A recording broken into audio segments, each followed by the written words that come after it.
Once consent mode V2 is implemented and your campaigns are running, you should establish a routine for monitoring both the performance and compliance aspects of the system.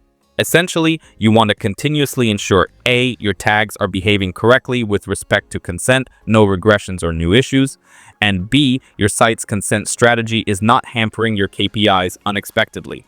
Monitoring consent compliance, regular tag scans. Periodically use tools like Google's Tag Assistant or cookie scanners to check your site. There are automated compliance scanners, some CMPs or third-party services that crawl your site and report if any cookies are being dropped without consent. Scheduling these scans monthly or after any major site update is wise. They might catch, for example, a rogue script that someone added which bypasses consent. CMP reports. If your consent management platform provides analytics, monitor those. Key metrics are consent rate, what percent of users click accept versus reject versus ignore, banner impressions versus interactions, and regional breakdown. If you see a sudden drop in consent rate, investigate. Did a change accidentally make the banner less visible or more confusing? If you see a low consent rate, e.g., only 30% accept, that might prompt a redesign or rephrasing of the banner for better clarity. Log files server monitoring. If you have server-side tagging or logs, you could monitor how many events are flagged as consented versus non-consented. For example, GA4 BigQuery export marks events with consent information. By monitoring those, you can see trends in how much of your data is modeled. Policy compliance checks. Google might send alerts in Google Ads or AdSense if they detect a compliance issue, like not showing a consent notice. Keep an eye on any messages in those platforms' policy centers. User feedback. Oddly enough, sometimes users will tell you if something's wrong, like privacy-conscious users might email or tweet, "Hey, I clicked reject but still saw a targeted ad," or similar. Treat that as a serious alert and investigate immediately. Monitoring performance with consent context. Consent rate versus conversion rate. Try correlating these metrics. If you can get a sense of what percentage of your users are consenting, see how that correlates with conversion volumes. For instance, if consent rate improves, you might expect slightly more measured conversions. It can validate that improvements in consent capture indeed reflect in data.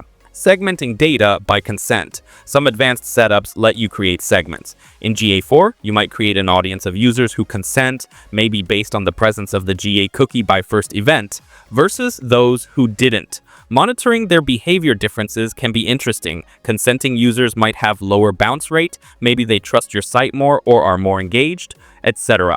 This can feed into marketing personas or strategies, though ethically, be careful not to misuse that insight. It's more for internal understanding. Campaign monitoring. As mentioned in slide 15, watch key campaigns. If you notice any unusual fluctuations, verify if it's due to consent changes. For example, if a new privacy regulation in a certain country came in and more people started opting out, you'd see an effect. Stay abreast of regulatory changes. Slide 18 covers this because they can change user behavior. Like when GDPR first hit, many saw drops in trackable users initially. Site analytics. Health. Keep an eye on overall site metrics in GA4, total users, sessions, bounce rate, etc. A big sudden drop could mean your analytics is not collecting for some segment, maybe a broken consent script. Conversely, a spike might mean something started collecting when it shouldn't, like a default got flipped to granted accidentally. Essentially, treat unusual changes as possible signs of a consent implementation issue, not just business change until verified. Key performance indicators, KPIs, related to consent.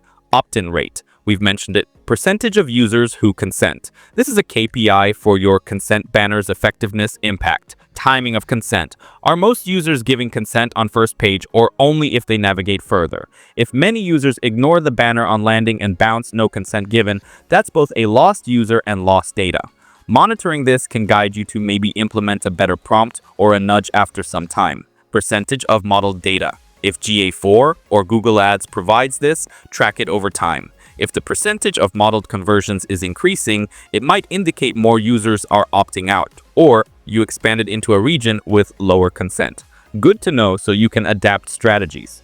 Compliance audits, internal. Create a checklist and schedule for internal audits, maybe quarterly. Check that your privacy policy and cookie policy are up to date. If you changed anything in how you use data, did you update the text accordingly? The list of cookies trackers in your policy matches what's actually on the site. Consent records are being logged. Some CMPs log proof of consent for each user. Make sure logs are on and stored in case you need to demonstrate consent for a particular user. All new tags introduced since last audit have been vetted for consent compliance. If you added new features like a chat widget or A/B testing tool, are they also respecting consent? Often overlooked. Ensure any third-party scripts also wait for consent. Team alerts and training. Set up an alert system. For instance, if conversion count on a key landing page goes to 0 for a day, someone should get alerted. That could mean the consent tag blocked something unintentionally. Or if the consent opt-in rate suddenly falls below a threshold, maybe a CMP can alert if the tag fails to load. Train marketing/content teams that whenever they embed something new, like a YouTube video, a new tracking pixel, they need to inform the developers or tag management team to integrate it via the consent system. This way, compliance monitoring is everyone's responsibility, not just one person's. Monitor regulatory developments. This crosses into slide 18, but part of monitoring is keeping an eye on news. If a country fines a company heavily for some cookie practice, consider if your approach is safe or needs tightening. If a browser, like Safari or Chrome, changes tech, like blocking certain cookies, that could affect how consent mode data is collected or modeled. By continuously monitoring both performance and compliance, you essentially run a tight ship. You'll catch issues early before they either turn into legal problems, compliance issue, or lost revenue, performance issue. To illustrate, suppose you see in your monthly scan that a particular cookie, say a test cookie from Google Optimize, is being set even without consent. You investigate and realize a developer added Google Optimize via a script tag outside GTM. You then fix it by routing it through GTM and consent triggers. That kind of catch prevents potential non-compliance and ensures accurate data. Optimize experiments not running for unconsented users. In summary, monitoring consent mode performance and compliance means making it a regular part of your analytics marketing oversight to check both the technical function, no cookies when none should be, etc., and the business impact, is everything still effective. This proactive approach keeps your site in the sweet spot of being privacy compliant and data informed. Building on monitoring, let's talk about formalizing regular audits and reporting for your consent strategy. The idea is to treat consent management as an ongoing process, not a one-time project. Regular audits ensure you stay compliant over time, and reporting helps communicate the status and value of your consent efforts to stakeholders. Regular privacy audits. Frequency: conduct a comprehensive privacy audit at a set interval, e.g. annually or biannually, with lighter check-ins quarterly. The frequency might depend on your site's changes. If you frequently add tags or features, do it more often. Scope: the audit should review all aspects of data collection on your site app. Inventory all tags and cookies in use. Compare it against your documented list. Identify any unknown or unexpected ones. Verify each tag has a corresponding consent category and is controlled by the CMP. If you find, say, a Facebook pixel cookie dropping without consent control, that's an issue to fix. Review user flows to ensure consent is asked at the right times, e.g. on first visit or when new features that require consent appear. Check data retention settings in GA4, etc. to ensure you aren't keeping personal data longer than needed. Confirm that if users want to change their preferences or withdraw consent, the mechanism works, e.g. cookie settings, link functions, and update states. Ensure you have records of consent. Some CMPs store a consent log, user X consented at time Y with preferences Z. During audit, maybe spot check that these records exist and are stored securely. Record keeping. Document the audit results and any action items. This documentation is useful not just internally, but if ever a regulator questions your practices, you have evidence of proactive compliance efforts. Reporting to stakeholders. Many in your organization will be interested in the outcomes. For example, marketing team. They might want to know the overall consent rate because it affects the audience they can target and data they see. Reporting something like, we have a 70% consent rate in EU, up from 60% last quarter after we improved the banner, is valuable. Exec/management. They will care about risk and performance.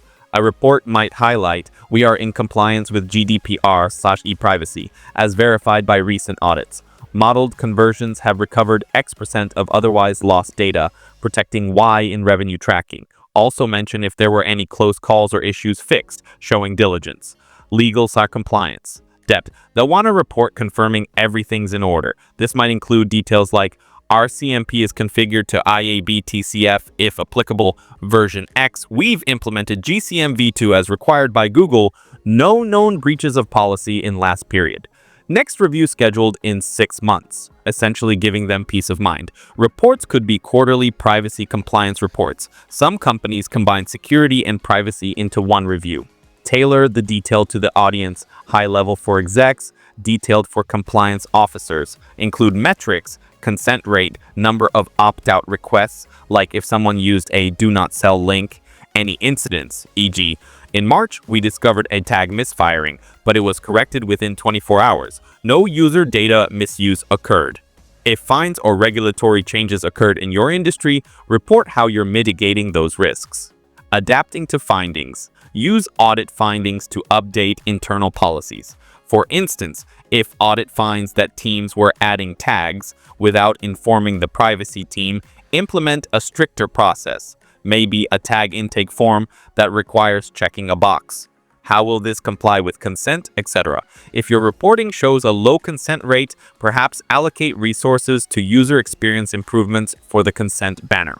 Training and awareness. Regular audits and reports also help keep the topic visible. Consider having a brief session with relevant teams after each audit to go through findings. This reminds everyone that privacy is ongoing. New team members especially should be briefed on the importance of following consent procedures. For example, host a yearly privacy and consent in our marketing meeting where you share the audit summary and answer questions. Encourage teams to ask if unsure about something rather than implementing blindly. Continuous improvement. Make it a goal that each audit finds fewer issues than the last. Perhaps track number of compliance issues identified as an internal metric and strive to reduce it to 0. Also iterate on the consent experience. If an audit or user feedback suggests the banner is confusing, plan a redesign or A/B test different consent prompts. Within reason. Always staying compliant and not deceptive. Regulatory audit preparedness. If an external authority ever audits you, having your own audit reports and documentation will make it much smoother. You can quickly provide data maps, proof of consent, etc.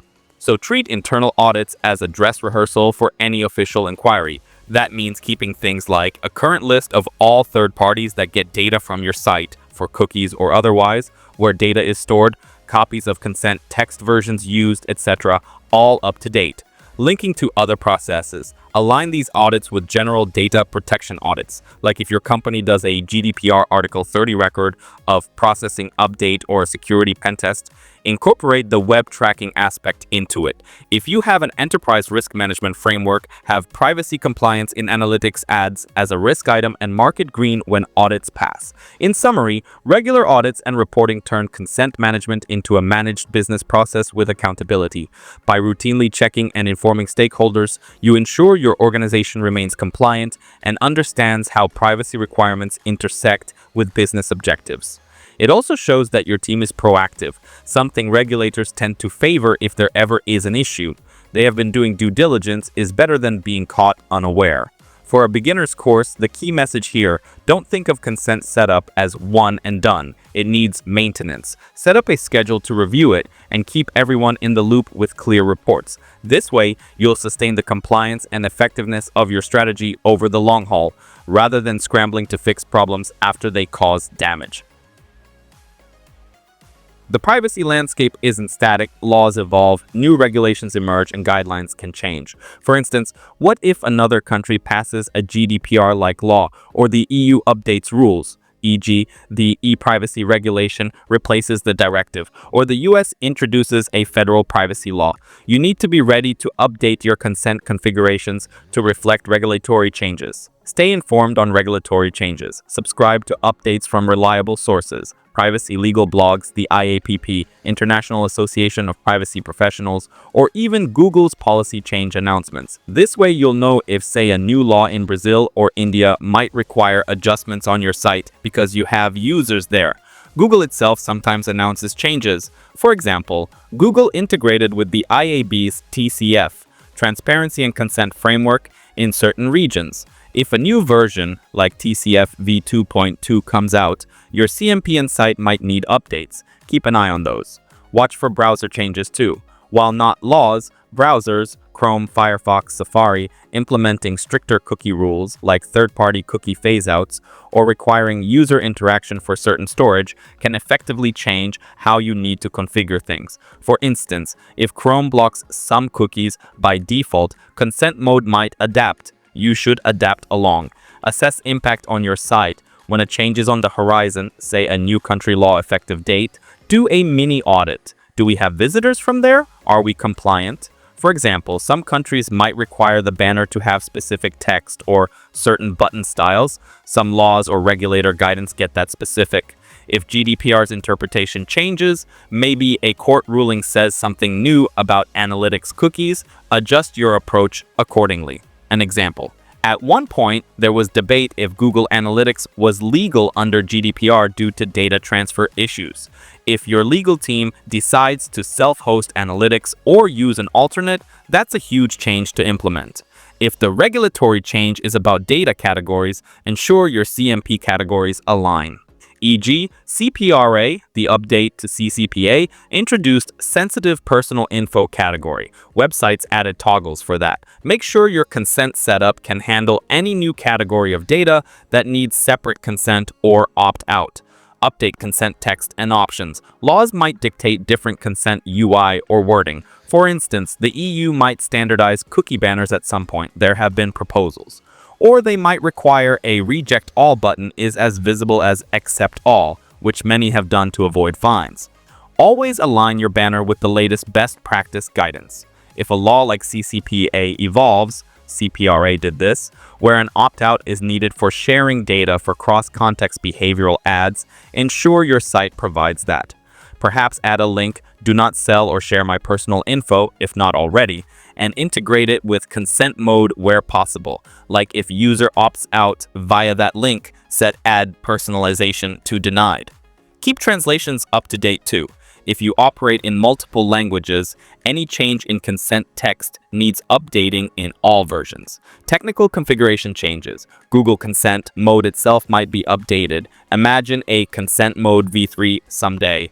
Google might add new consent signals or deprecate something. For instance, if Google decided to add a functional storage or similar in Consent Mode because of law changes, you'd need to incorporate that. We saw in Simo's blog that Google recommended some additional consent types for non-Google stuff. If you start using those, like functionality storage for non-essential but functional cookies, and a law says even functional cookies need some disclosure, you might start managing that too. CMP updates. Ensure you update your CMP version if it releases updates to comply with new regulations. Many CMPs push new templates or settings when laws change, like TCF updates, new state laws templates, etc.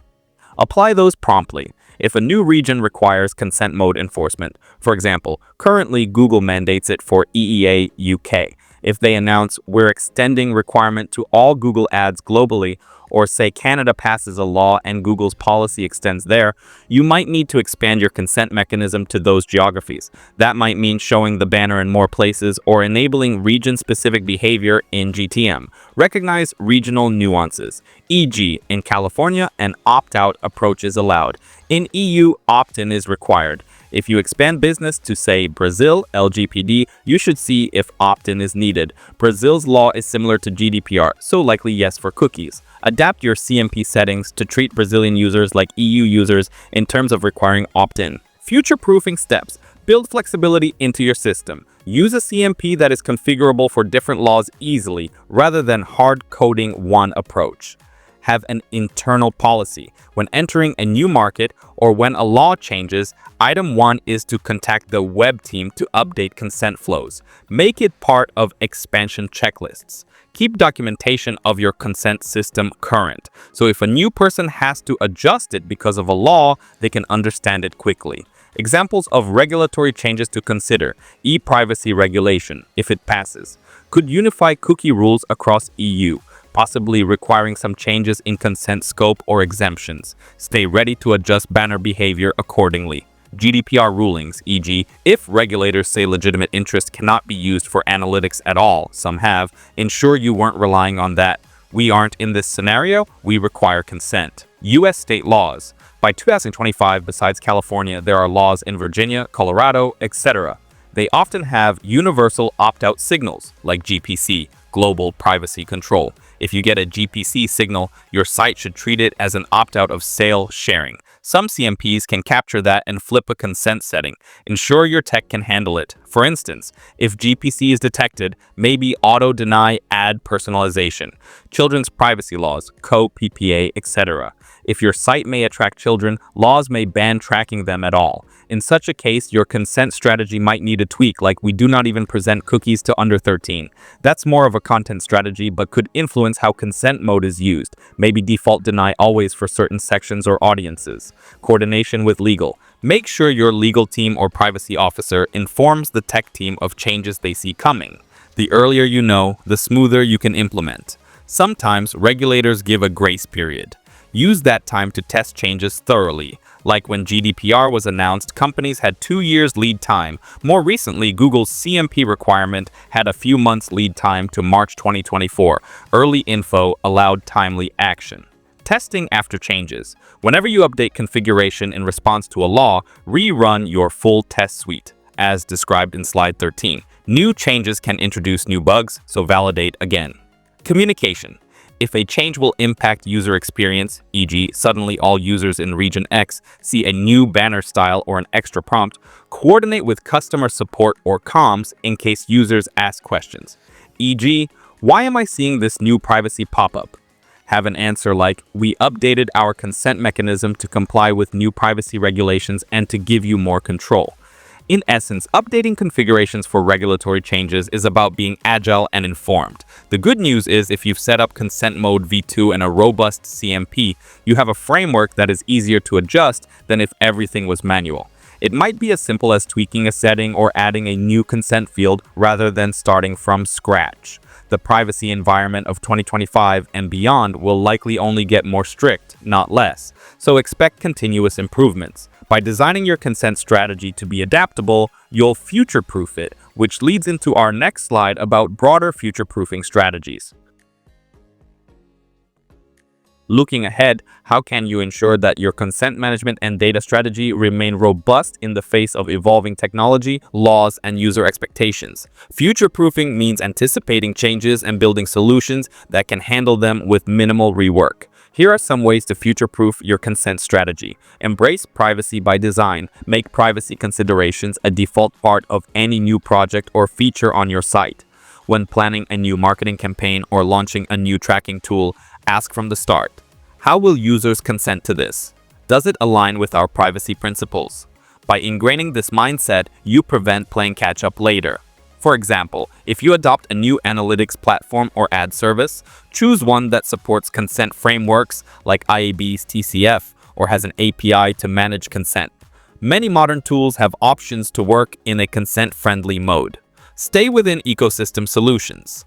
Google Consent Mode is one part of a broader shift. Keep an eye on Google's other privacy initiatives, like the Privacy Sandbox, where things like Topics API or attribution reporting will partially replace cookies. When those come, understand how they interplay with consent. Even if third-party cookies go away, you might still need consent for other types of tracking or identifiers, like device IDs. Use widely adopted standards like the IAB TCF, Transparency and Consent Framework, if relevant. It can make your life easier as it standardizes how consent is signaled to multiple ad tech vendors. Google is integrated with TCF in certain modes too. If you ever need to work with non-Google ads in the future, Having a CMP that can handle multiple frameworks is good. Essentially align with industry trends so you're not left with a bespoke solution that's hard to adjust. First-party data and user relationships. The less you rely on third-party tracking, the more resilient you are to changes. Cultivate direct user relationships where possible. Encourage logins or subscriptions so you can track user behavior in a logged-in state with proper consent, and perhaps different lawful bases like contract. Build first-party analytics capabilities, e.g., server-side tagging, where you own the data collection and can ensure it's privacy compliant, though still need consent for personal data, but you have more control and possibly can do more with aggregated data. If you can, gather explicit preferences from users, not just the binary cookie consent. For instance, a preference center where they say, "I like sports content," and you serve contextually relevant stuff. This is future-proof against the demise of third-party cookies because it's based on declared first-party data. Adaptable technology. Use a tag management system like GTM and CMP that are flexible. If a new consent signal is needed, you can add it.